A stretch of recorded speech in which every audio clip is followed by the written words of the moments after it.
നമസ്കാരം. കോട്ടയം ജില്ലയിലെ ഈരാറ്റുപേട്ട മുസ്ലിം ജനസംഖ്യ ഏറെയുള്ള ഒരു മുനിസിപ്പാലിറ്റിയാണ്. ചില കണക്കുകൾ ഔദ്യോഗികമാണോ എന്നറിയില്ല, സൂചിപ്പിക്കുന്നു ഏതാണ്ട് 75% ഈരാറ്റുപേട്ടക്കാരും മുസ്ലിമുകളാണെന്ന്. ആ ഒറ്റ കാരണത്താൽ ഈരാറ്റുപേട്ട പലപ്പോഴും വിവാദങ്ങളിൽ ചെന്ന് ചാടാറുണ്ട്. ഇസ്ലാമിക ഭീകരവാദവുമായി ബന്ധപ്പെട്ട പല കേസുകളിലും ഈരാറ്റുപേട്ടക്കാർ പ്രതികളായിട്ടുണ്ട്. ഇപ്പോഴും ജയിലിൽ കഴിയുന്ന പലരും ഈരാറ്റുപേട്ടയിൽ നിന്ന് ഉള്ളവരാണ്. പോപ്പുലർ ഫ്രണ്ടിനെ നിരോധിക്കാൻ കേന്ദ്ര സർക്കാർ തീരുമാനിച്ചപ്പോൾ യന്ത്രത്തോക്കുകളുമായി എത്തി പിടിച്ചുകൊണ്ടുപോയ പലരും ഈരാറ്റുപേട്ടക്കാരാണ്. SDPIക്ക് ഈരാറ്റുപേട്ടയിൽ വലിയ സ്വാധീനമുണ്ട്. ഇടക്കാലത്ത് ഈരാറ്റുപേട്ട മുനിസിപ്പാലിറ്റി ഭരിച്ചിരുന്നത് പോലും SDPIക്കാരായിരുന്നു. ഈരാറ്റുപേട്ട ഇടയ്ക്കിടെ വിവാദങ്ങളിൽ ചെന്ന് ചാടുക പതിവാണ്. ഈരാറ്റുപേട്ടയിൽ ഒരുപറ്റം ചെറുപ്പക്കാർ പൂഞ്ഞാറിലെ കത്തോലിക്ക പള്ളിയുടെ മുറ്റത്ത് പോയി പ്രശ്നമുണ്ടാക്കി ബൈക്ക് റേസിംഗ് നടത്തുകയും അത് ചോദിക്കാനെത്തിയ സഹവികാരിയെ മർദ്ദിക്കുകയും ചെയ്തതിൻ്റെ പേരിൽ ഒരു കേസ് ഏതാനും വർഷങ്ങൾക്ക് മുമ്പുണ്ടായിരുന്നു. പള്ളിയിൽ കൂട്ടമണി മുഴങ്ങുന്നു, വലിയ സംഘർഷമാകുന്നു, പ്രതിഷേധ പ്രകടനം നടക്കുന്നു. 27 പേരെ അറസ്റ്റ് ചെയ്തു. ഈ അറസ്റ്റിനെ പ്രതിഷേധിച്ചുകൊണ്ട് ഈരാറ്റുപേട്ടയിലെ മുസ്ലിം മതസംഘടനകൾ രംഗത്തെത്തുന്നു. സർക്കാർ പ്രതിക്കൂട്ടിലാവുന്നു. അങ്ങനെ വലിയ വിവാദമുണ്ടായിരുന്നു. മാത്രമല്ല, പാലാ ബിഷപ്പ് നാർക്കോട്ടിക് ജിഹാദ് പ്രസംഗം നടത്തിയതിൻ്റെ പേരിൽ അരമനയിലേക്ക് പ്രതിഷേധ ജാഥ നടത്തിയതും ഈരാറ്റുപേട്ടയിലെ SDPIക്കാരായിരുന്നു. അങ്ങനെ ഇടയ്ക്കിടെ ഈരാറ്റുപേട്ട വാർത്തകളിൽ നിറയുന്നത് പതിവാണ്. ഈരാറ്റുപേട്ട ടൗണിൽ തന്നെയാണ് അരുവിത്തറ വല്യച്ഛൻ്റെ പള്ളി നിലകൊള്ളുന്നത്. നൂറ്റാണ്ടുകൾ പഴക്കമുള്ള പള്ളിയാണത്. കേരളത്തിലെ ക്രൈസ്തവ പാരമ്പര്യവുമായി ഏറെ ഇഴചേർന്നു നിൽക്കുന്ന പള്ളി. ആ ഭാഗം അരുവിത്തറ എന്നാണ് അറിയപ്പെടുന്നത്. ഈരാറ്റുപേട്ട ടൗണിൻ്റെ ഭാഗമാണെങ്കിലും അവിടുത്തെ പോസ്റ്റ് ഓഫീസും അരുവിത്തറയാണ്. പക്ഷേ എന്നിട്ടും അരുവിത്തറ എന്ന് വിളിക്കുന്നത് ഈരാറ്റുപേട്ടയിലെ ചിലർക്ക് ഇഷ്ടമല്ല. ഒരിക്കൽ ഒരു മെഡിക്കൽ ക്യാമ്പിൻ്റെ ഭാഗമായി ഒരു യുവതി അവിടുത്തെ ഒരു മുനിസിപ്പൽ കൗൺസിലറെ വിളിച്ച് സഹായം ചോദിച്ചപ്പോൾ ഈരാറ്റുപേട്ട എന്ന് പറയണം, അരുവിത്തറ എന്നില്ല എന്ന് പറഞ്ഞത് വലിയ വിവാദമായിരുന്നു. ആ ശബ്ദരേഖ ഞാൻ ഒടുവിൽ കേൾപ്പിക്കുന്നുണ്ട്. ഇത്തരത്തിൽ എപ്പോഴും വിവാദത്തിൽപ്പെടുന്ന ഈരാറ്റുപേട്ടയെക്കുറിച്ചുള്ള ഏറ്റവും വലിയ ആക്ഷേപം, ഈരാറ്റുപേട്ടയിലൂടെ കടന്നു പോകുന്നവർ ഏതെങ്കിലും തരത്തിൽ വാഹനാപകടത്തിൽപ്പെട്ടാൽ അവരുടെ കഥ കഴിഞ്ഞു എന്നതാണ്. കാഞ്ഞിരപ്പള്ളിയിൽ നിന്നും തൊടുപുഴയ്ക്കും മൂവാറ്റുപുഴയ്ക്കും മേലുകാവിനും മുട്ടത്തിനുമൊക്കെ പോകണമെങ്കിൽ ഈരാറ്റുപേട്ട വഴി തന്നെ പോകണം. വാഗമണിലേക്കോ പൂഞ്ഞാറിലേക്കോ ഒക്കെ പോകണമെങ്കിലും ഈരാറ്റുപേട്ട ആശ്രയിക്കണം. ഭരണങ്ങാനത്തേക്കും പാലായിലേക്കുമുള്ള എളുപ്പവഴിയും ഈരാറ്റുപേട്ടയാണ്. എന്നാൽ ഈരാറ്റുപേട്ടയിലൂടെ കടന്നു പോകുന്നവർ വളരെയേറെ സൂക്ഷിക്കണമെന്നും അവരുടെ വാഹനം എവിടെയെങ്കിലും ഒന്ന് ഉരസിയാൽ പണി പാളുമെന്നും പലരും പണ്ട് മുതലേ പറയുന്നതാണ്. ഈരാറ്റുപേട്ടയിൽ ഒരുപറ്റം ചെറുപ്പക്കാർ അലസമായി വാഹനം ഓടിക്കുമെന്നും ഹെൽമറ്റ് ഇല്ലാതെ ബൈക്ക് ഓടിക്കുമെന്നും അവർ അപകടമുണ്ടാക്കുമെന്നും അപകടത്തിൽ പെട്ടുപോയാൽ നമ്മൾക്കല്ല ഉത്തരവാദിത്വമെങ്കിലും നമ്മൾക്ക് പണം കൊടുക്കേണ്ടി വരുമെന്നും ഒരുപക്ഷെ ശാരീരികമായ അക്രമത്തെ പോലും നേരിടേണ്ടി വരുമെന്നും പലരും പലപ്പോഴായി ആരോപിക്കാറുണ്ട്. അതിനൊക്കെ ഒരു അറുതി വന്നത് പോപ്പുലർ ഫ്രണ്ട് നിരോധിക്കുകയും പോപ്പുലർ ഫ്രണ്ട് നേതാക്കളെ NIA കൊണ്ടുപോവുകയും ചെയ്തപ്പോഴാണ്. അതിനുശേഷം കുറച്ചുകാലം നിശബ്ദതയായിരുന്നു. എന്നാൽ ഇടവേളയ്ക്ക് ശേഷം SDPI ശക്തിപ്പെടുകയും ഈരാറ്റുപേട്ടയിൽ സമാനമായ സംഭവങ്ങൾ ആവർത്തിക്കുകയും ചെയ്യുന്നു എന്ന ആരോപണം ശക്തമാണ്. ഈരാറ്റുപേട്ടക്കാരെ അധിക്ഷേപിക്കാൻ വേണ്ടി ചിലർ ബോധപൂർവം നടത്തുന്ന പ്രചരണമാണ് എന്ന് പറയുമ്പോഴും ചിലർ സ്വന്തം അനുഭവം പറയുന്നു. കഴിഞ്ഞ ദിവസം ഈരാറ്റുപേട്ടയിലൂടെ കടന്നുപോയ സുനിൽ മോൻ എന്ന ഒരാളുടെ ഇന്നോവ കാറിന് പിറകിൽ ഒരു വാഹനം വന്നിരിക്കുന്നു. വാഹനം ഇടിക്കാൻ കാരണം മുമ്പിൽ 14-15 വയസ്സുള്ള 2 പിള്ളേർ ഹെൽമറ്റ് പോലും വെക്കാതെ ഉത്തരവാദിത്തമില്ലാതെ ബൈക്ക് ഓടിച്ച് വെട്ടിച്ചപ്പോൾ ചവിട്ടിയതാണ്. എന്നാൽ ആ പിള്ളേരെ സംരക്ഷിക്കുകയും ചോദ്യം ചെയ്ത സുനിൽ മോനെ ശാരീരികമായി കൈകാര്യം ചെയ്യാൻ ശ്രമിക്കുകയും ചെയ്ത സാഹചര്യം അവിടെ രൂപപ്പെട്ടു. സുനിൽ മോൻ അതേക്കുറിച്ച് തൻ്റെ ഫേസ്ബുക്കിൽ ഇങ്ങനെയൊരു വീഡിയോ ഇട്ടു. ഇപ്പം നിലവിൽ വാഗമണിയിൽ നിന്ന് കോട്ടയത്തേക്ക് വരുന്ന വഴി, ഞാൻ കോട്ടയത്താണ് താമസിക്കുന്നത്, ഈരാറ്റുപേട്ട എന്ന സ്ഥലത്ത് വെച്ചാണ്. ഈരാറ്റുപേട്ട സ്ഥലത്ത് വെച്ച് എൻ്റെ വൈഫാണ് വണ്ടി ഓടിച്ചത്. ഈ വണ്ടിയാണ് ഓടിച്ചിരുന്നത്. ഈ വണ്ടിയുടെ ബാക്കിൽ വന്ന് മറ്റൊരു വണ്ടി ഇടിക്കുകയുണ്ടായി. ഇരിക്കാനുള്ള കാറെന്ന് വെച്ചാൽ ഒരു കൊച്ചു പിള്ളേർ, ഒരു 14 വയസ്സ് 15 വയസ്സുള്ള 2 പിള്ളേർ ഒരു ആക്റ്റീവായി ഹെൽമെറ്റ് വെക്കാതെ യാതൊരു സുരക്ഷയില്ലാതെ വണ്ടി ചവിട്ടി നിർത്തി വെട്ടിത്തിരിച്ചു. അവരെ ഇടിപ്പിക്കാതിരിക്കാൻ വേണ്ടി സഡൻ ബ്രേക്ക് ചെയ്തുകൊണ്ട് നടന്നു.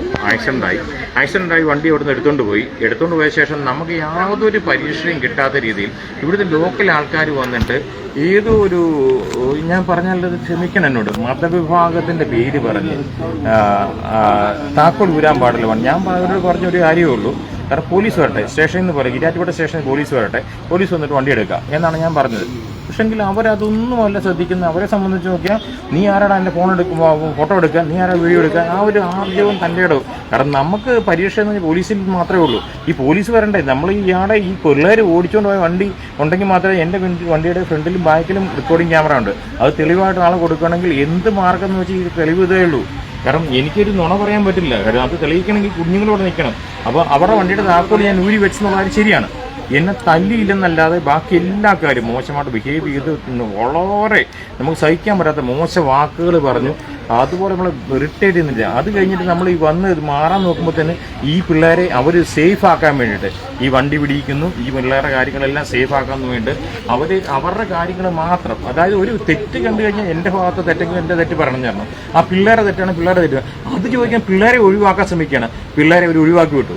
പോലീസ് വരുന്നതിന് വേണ്ടി പിള്ളേരെ ഒഴിവാക്കിട്ടു. പിന്നെ പോലീസ് സ്റ്റേഷൻ വിളിച്ചപ്പോഴാണെങ്കിലും അത് ഈ തദൈവ എന്ന് പറഞ്ഞ പോലെയാണ്, ഇവിടെ ഇങ്ങനെയൊക്കെയാണ്, ഇവിടെ ഈ രീതിയിലൊക്കെ ഉള്ളൂ, ട്രീറ്റ് ഉള്ളൂ എന്നുള്ള രീതിയിലുള്ള പോലീസിന് പറയും. അപ്പോൾ ഞങ്ങൾ നിൽക്കുന്നത് ഈരാറ്റുപേട്ട സ്റ്റേഷൻ്റെ വാതിക്കലാണ്. ഞങ്ങൾ വന്നിട്ട് 1 മണിക്കൂർ നേരമായി. 1 മണിക്കൂർ നേരമായിട്ട് പോലീസ് ഉദ്യോഗസ്ഥരോട് ഞങ്ങൾ വേറെ കാര്യം പറഞ്ഞാണ്.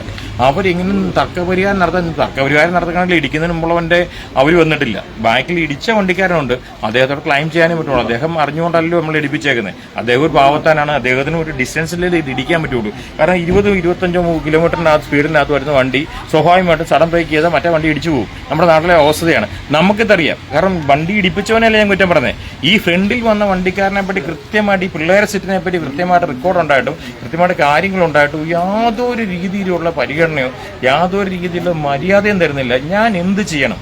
അല്ല, നിങ്ങളുടെ അഭിപ്രായം പറയാമോ? ഞങ്ങൾ എന്ത് ചെയ്യണം? നിയമപരമായിട്ട് ഈ GD എൻട്രി ഇടാൻ പറഞ്ഞാൽ GD എൻട്രി ഇട്ട് കഴിഞ്ഞാൽ ഞാൻ എൻ്റെ ക്ലെയിം ചെയ്യണം, ഇൻഷുറൻസ് ക്ലെയിം ചെയ്താൽ ഞാൻ ക്ലെയിം ചെയ്യണം. ഇങ്ങനത്തെ ചൂല്ലാത്ത ഈ പിള്ളേർ വന്നിട്ട് നാളെ ഇത് ആവർത്തിച്ച് കഴിഞ്ഞാൽ അവന്മാർ കാണിച്ച് ചൂല്ലാഴിയെ പറ്റിയുള്ള വീഡിയോ ഞാൻ വേറെ ഇട്ട് തരാം.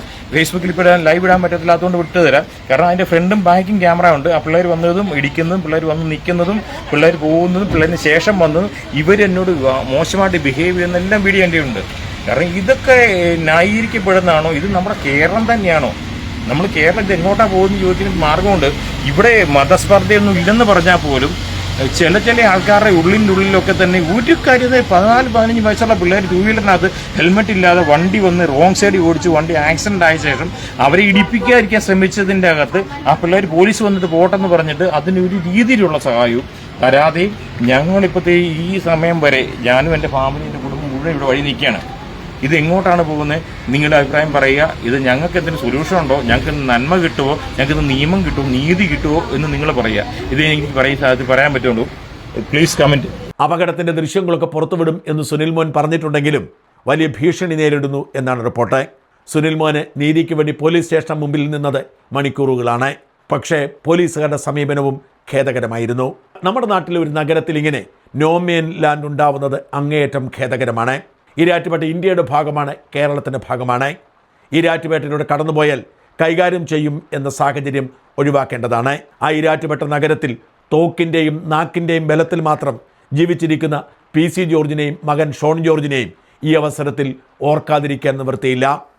സാർ അനസ് പാറയിലല്ലേ? അതെ സാർ, ഞാൻ വിളിക്കുന്നത് കോട്ടയത്തുള്ള ബെസ്റ്റ് ഫെർട്ടിലിറ്റി ഹോസ്പിറ്റലിൽ നിന്നായിരുന്നു.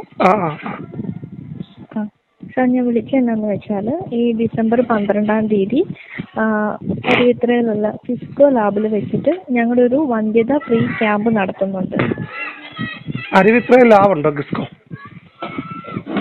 അരിവിത്ര പള്ളിയുടെ അവിടെ കിസ്കോയുടെ ലാബ്. ഈരാറ്റുപേട്ടല്ലേ?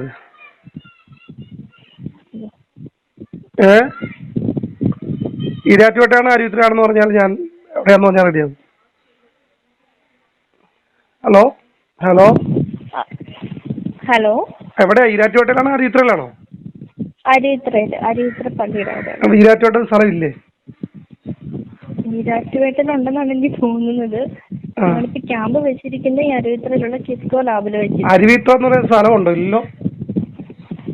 അരുവിത്ര എന്ന് പറഞ്ഞ സ്ഥലമില്ല. ഈരാറ്റുപേട്ടന്ന് മുനിസിപ്പാലിറ്റി ഉണ്ട്, ഈരാറ്റുപേട്ട ബ്ലോക്ക് ഓഫീസ് ഉണ്ട്, ഈരാറ്റുപേട്ട വില്ലേജ് ഓഫീസ് ഉണ്ട്. അതെല്ലാം അവിടെ തന്നെ ഇരിക്കുന്നത്.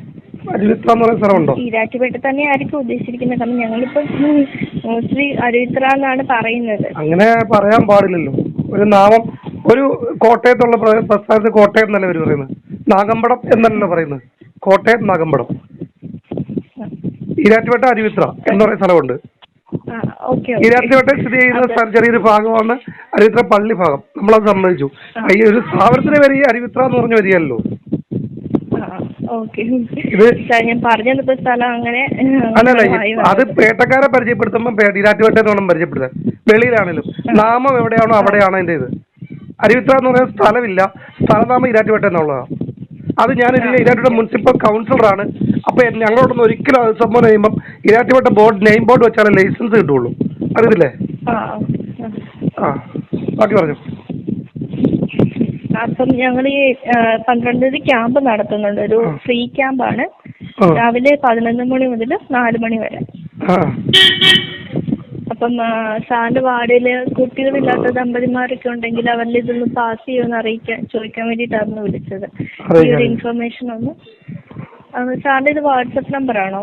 എന്റെ നമ്പർ വിളിച്ചിരുന്നോണ്ട് രണ്ടും വാട്സപ്പ് നമ്പറാ. വാട്സപ്പ് നമ്പർ ആണെങ്കിൽ ഈ നമ്പറിലേക്ക് ഞാൻ ഞങ്ങളുടെ ക്യാമ്പിന്റെ നോട്ടീസ് ഒന്ന് അയച്ചേക്കാം. അത് ഞാൻ നോക്കി. ഈരാറ്റുപേട്ടയാണ് ഞാൻ ഷെയർ ചെയ്യും, അരുവിത്രാണ് ഷെയർ ചെയ്യല. ആണല്ലേ? ഓക്കെ. അങ്ങനെ നമുക്കൊരു എന്നറിയോ, വർഗീയതയല്ല, അവർക്ക് ഒരു സംസാരിക്കുമ്പം നമ്മളൊരു നാടിന്റെ ഇത് വെച്ച് സംസാരിക്കുക. എനിക്ക് ഞാൻ ശകലം നാട്ടു സ്പിരിറ്റ് ഉള്ള ആളാണ്. നാടിന് വേണ്ടിയുള്ള ഈരാറ്റുപേട്ട നാമം ഈരാറ്റുപേട്ട തന്നെ നിലനിർത്തണം എന്നുള്ള ഒരു ആവശ്യക്കാരനാണ്. ഓക്കെ. അരുവിത്രാണെങ്കിൽ ഞാൻ ഷെയർ ചെയ്യല, ഈരാറ്റുപേട്ടയാണെങ്കിൽ ഷെയർ ചെയ്യുവേ തീർച്ചയായിട്ടും. ഓക്കെ സാർ, ശരി, താങ്ക് യു.